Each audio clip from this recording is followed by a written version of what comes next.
most of the players are sick of what's happening. They think this kind of president in power who's just put away that kind of money is a really terrible idea. And one of those people who thinks it's a bad idea is one of the guys who has who had a lot of money in hand, but he doesn't think he's got the stack that the president has now. He's not thrilled with the minister either. The minister chose not to do anything when he could have started a coup. Not that anybody knows that. But the Air Force commander had to play this event card. Annual street festivity occurs. There's much gaiety and celebration. That creates a coup excuse. And yes, we're going to have one. Basically, you go around the table, starting with the person next in line from the president, and everybody has a chance to jump in with this. It's the only way to time it. Otherwise, it just becomes I'm starting. It gets stupid that way. So he's going to grab the first rebel card, and he's going to flip over and become a rebel because he is going to play.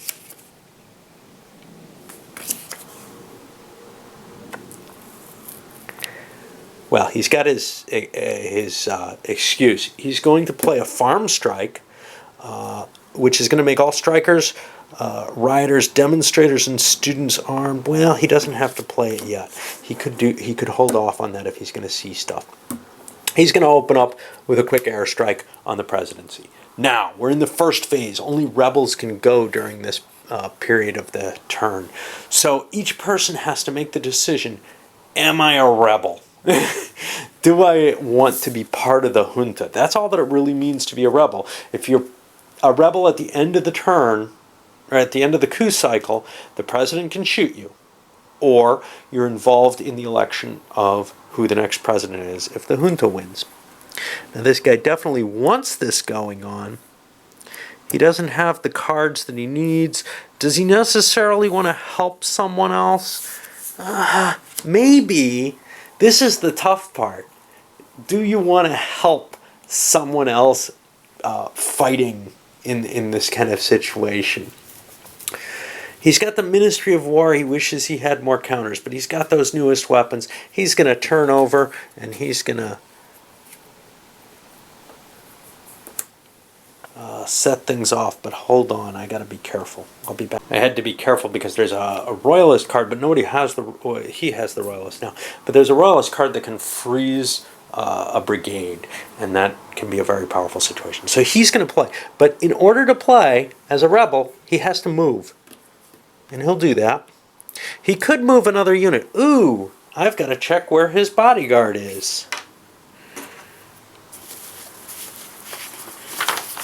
I also have to roll the other fella who has something.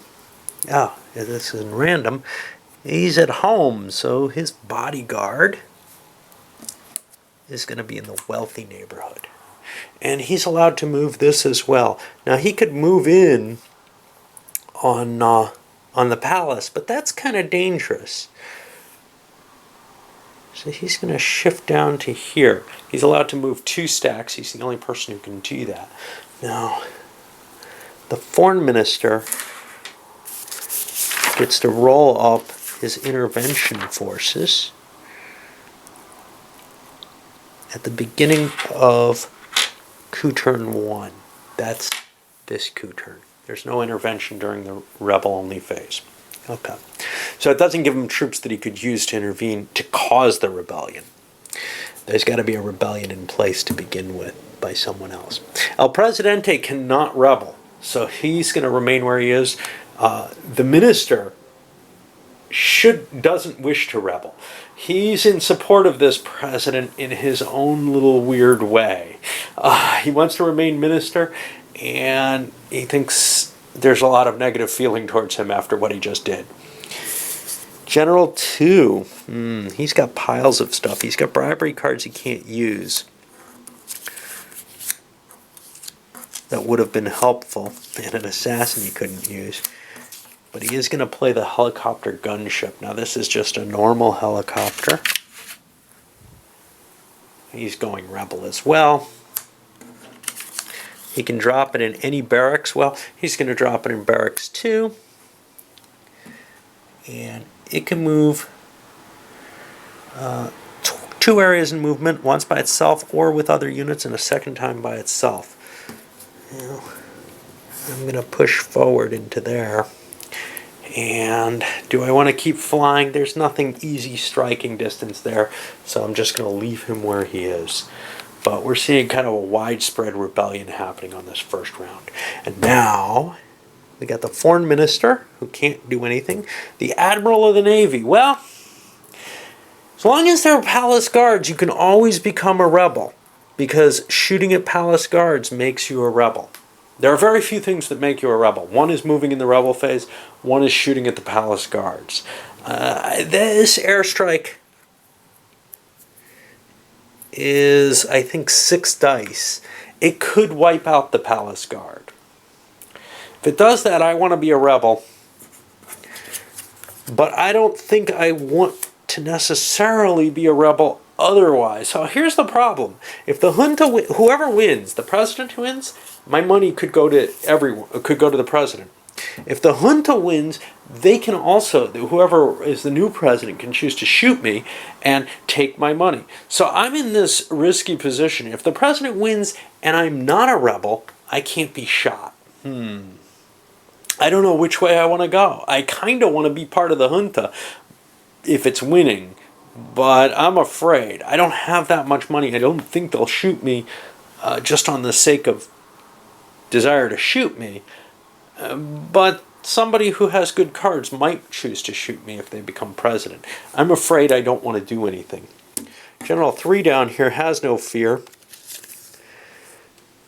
He has this card, university faculty and radicals and students. Nobody, that guy has these. I don't know if I want to give him more troops though, because he could vote pro-president conceivably, or pro-junta if I want to vote pro-president. So I am going to rebel myself. I gotta leave this up. These new cards don't have a back that gives any of the information that they need on them. So since I have a second one, I can do it that way. But I am gonna rebel, and I'm gonna crank in there. I can only move 1 stack at a time anyway, so it's no real big deal. All right.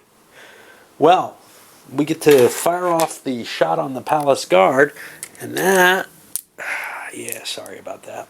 That gives me 6 dice, no bonuses. Nobody gets to shoot because you can't really shoot at an airstrike as it's coming in. And I got no hits. So that becomes a used airstrike.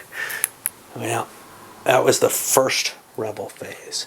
Now we go over here, and this guy gets to start things off. Now again, I have to kind of look at cards. I'm interested in making it to the chamber. And these other cards, I don't know if I want to add. I don't really want to help the conservatives. He's not even a rebel. The radicals, I definitely don't want to help if they're over there. I don't know where else they might be. I can't really read. I don't think they are. I don't think they're on the board. So I'll hold off, but I'm going to use my troops and march into here and into here. Grabbing the Chamber of Deputies either way, I think I'm in good shape if this goes. Or do I need there to be a coup? Nope. Or do I need the coup to succeed? I do not need the coup to succeed. It's just whoever's president, if he gets replaced, I lose that card. But I get this permanent 5 votes extra, which is kind of a powerful influence card. We go to El Presidente. He can move now. Now, no one died. So he's kind of weak. All he's got is his presidential troops. He may have a card that can help. He does not. He's got a bribe, but it's the wrong kind. So he's kind of just going to sit here and hope for the best in the presidential palace. The police, well, he too might have cards since he's a loyalist. I haven't checked him yet. Yeah, he has cards and he wants to do this. He's got a bribe that he can't use because the bank was open, so he deposited.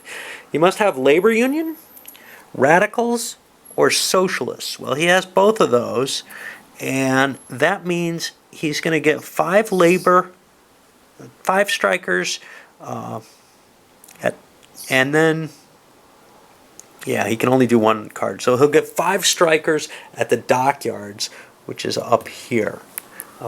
grab them out of the pile there. Now he can only move one stack, so he'll just move down here because this is bigger than his police stacks.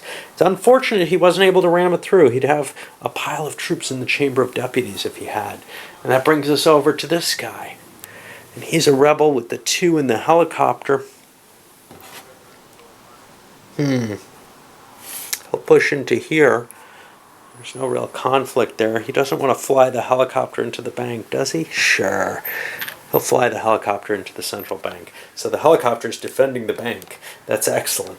Now this guy is the admiral and the foreign minister. Now he could still declare rebel. This is the time when he rolls his intervention units and has to decide them. Actually, he probably should have had to before. He gets 1. It can be any kind of unit. He's going to take commandos because you see what he can do is he can drop the commandos and the Marines off at the same time down here in the docks, and that's kind of powerful. And does he want to blast with his Navy? So here's the thing. He's going pretty late in the turn here. As it comes around, he'll be going earlier and earlier. So 2 will put to the president. 3, 4, 5. I'll be going first.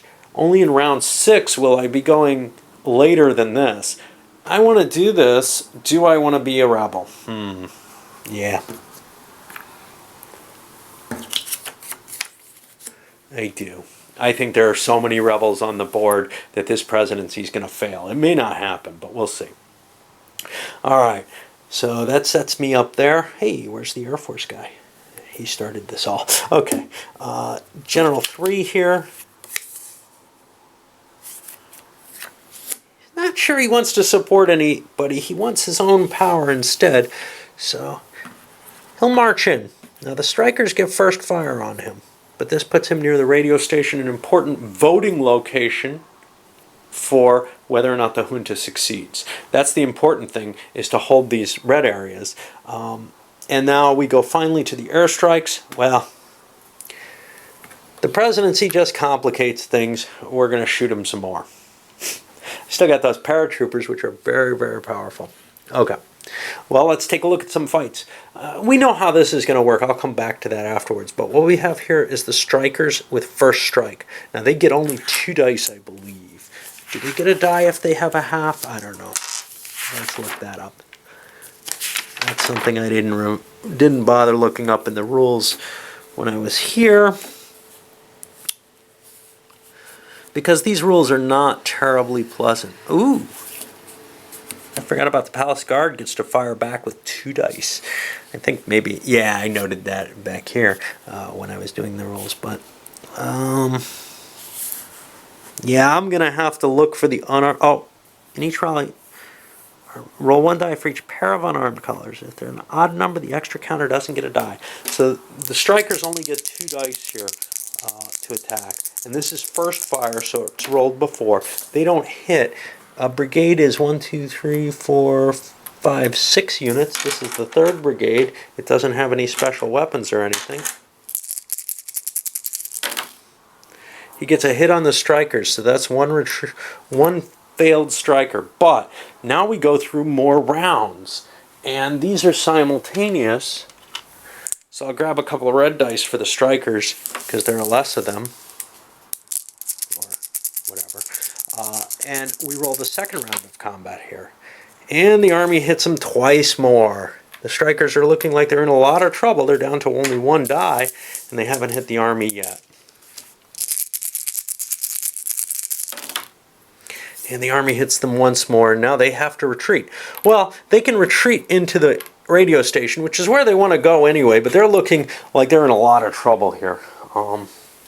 But that's probably the best place they can go. Who knows? Maybe they can hold it or something, or connect up with some police and end up, forming a bigger stack that can work together. We also have, why don't we do it? The airstrike and the gunboat, and neither of them are special weapons, I believe, are they? No, the special weapons are Army 1. So the airstrike, no hits, and the Navy gets a hit on a presidential guard. And we'll take them off the map. Alright. That puts us over For the second round, this was the pre-first. Second is going to be El Presidente has to go first. I'm going to take a little break.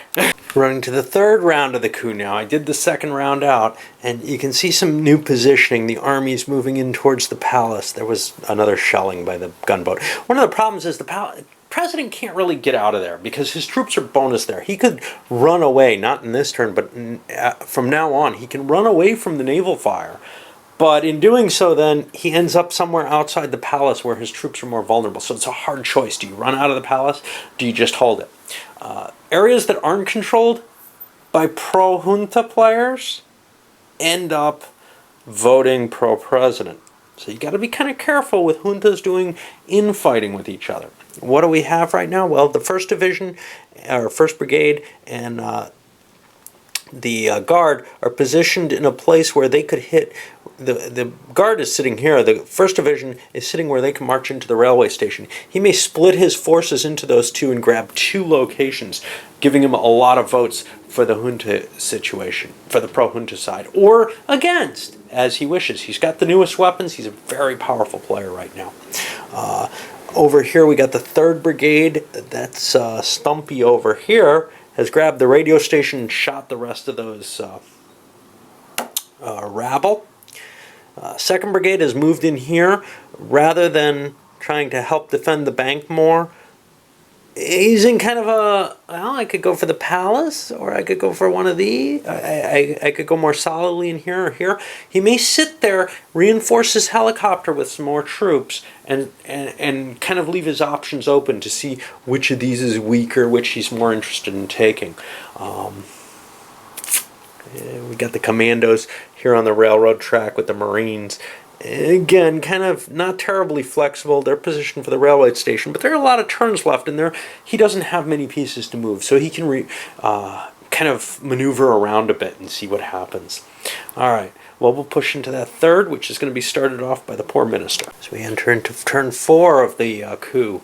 More maneuvering, the police pulling out here into the middle class area where they can gather a couple of them and maybe do something together. Having your police scattered really sucks. It makes you almost not effective in this at all. Meanwhile, the president's just sitting there watching the Navy keep lobbing guns at him.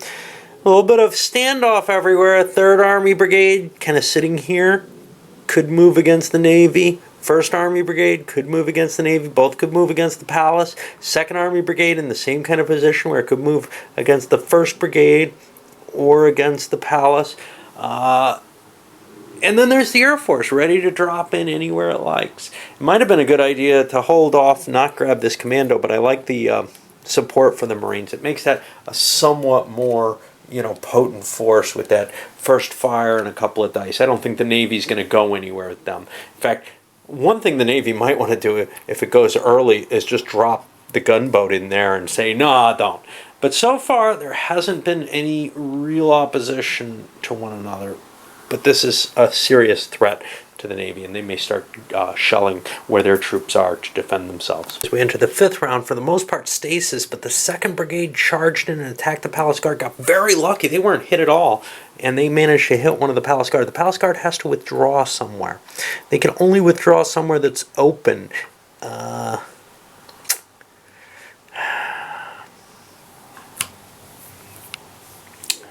not pleasant for them.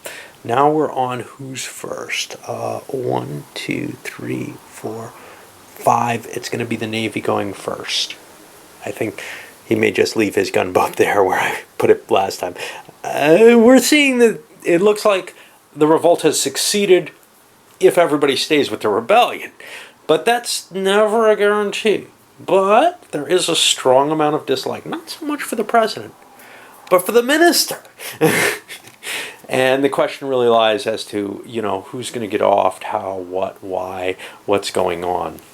Now we're in the combat stage of this 5th round, and the 1st Army Brigade has marched into the palace. They have newest weapons. That's a bonus. These guys have first fire. They have to decide, are they going to shoot? Now the reason these guys walked in here, their claim is to prevent the palace guards from being able to retake it at all easily. That's not very trustworthy. But the problem here is, if we have a shootout and get weaker, the palace guards can get in there. If we don't have a shootout, then I no longer have first fire on them.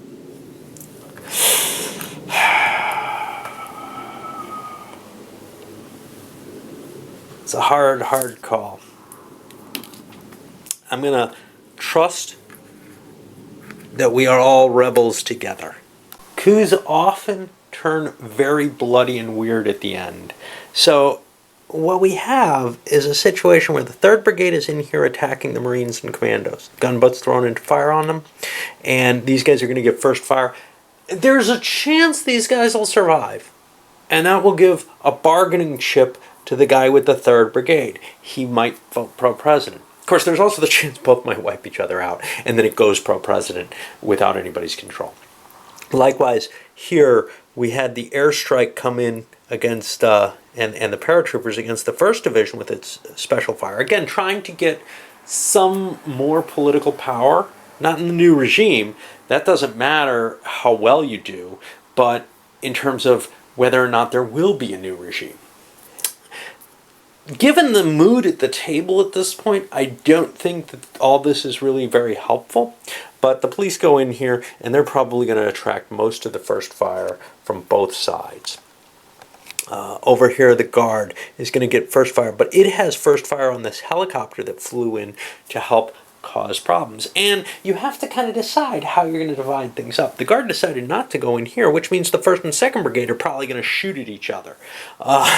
This is just, hey, if I'm the guy who has all the control, if I'm the important guy, if I'm the last voter, and I believe the first rebel has to declare first. Yeah. So, it may make a difference who is the person who swings it to the current president, or who has the most power and decides to lean forward because they can say, well, I want to be the president if I'm going to vote pro junta. The other players don't have to actually accept that, but that kind of negotiation often will happen. In the end, no clear loyalists hold anything. Let's see what we got here.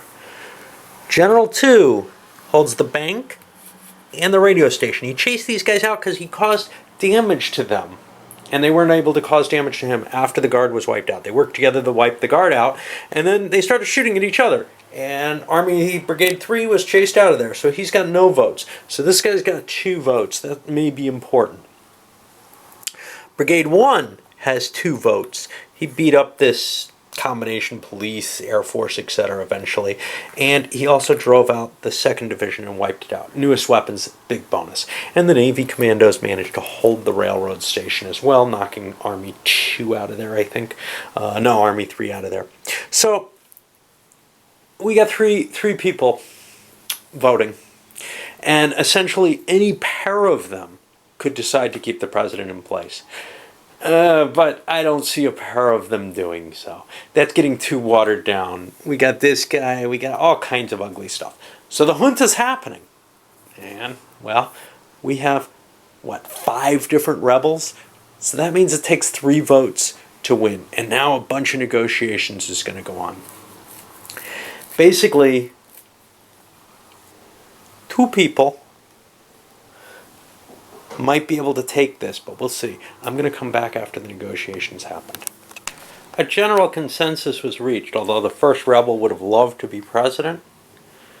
There's a reason, and 3 people essentially are supporting this, to make him the president. Why? Well, one, you can kind of look at it thematically and say, hey, he's got, the most influence. He'd be the most powerful to able to form coalitions, etc. But it's not simply that. Outside of that, what he has going for him is this guy gets to be minister. This guy gets to be president. This guy gets to assassinate last out of the bunch. He's all for that. Who's objecting? Well, these 2 guys have to shoot early in the turn. They're not thrilled with it at all.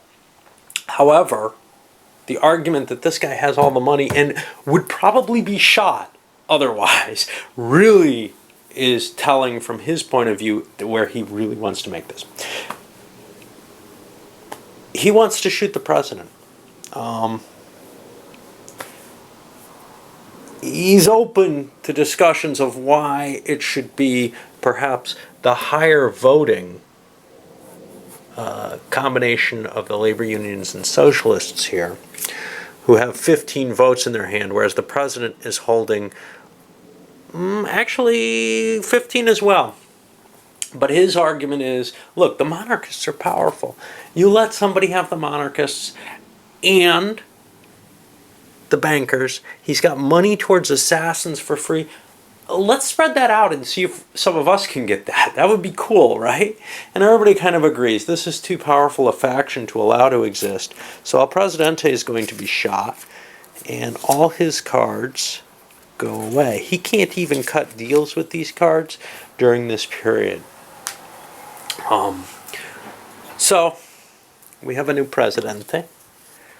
It doesn't really matter about a president's brother-in-law because there's no real game functions in play at this point. I'll have to reset the board for the next coup because I don't think the game's going to end so early that I won't have to. And it's always easier to jump into a coup in the middle of the turn. But otherwise, we're done with this turn. And I'm going to load this one up. And, well, it's a two-parter, but we'll see.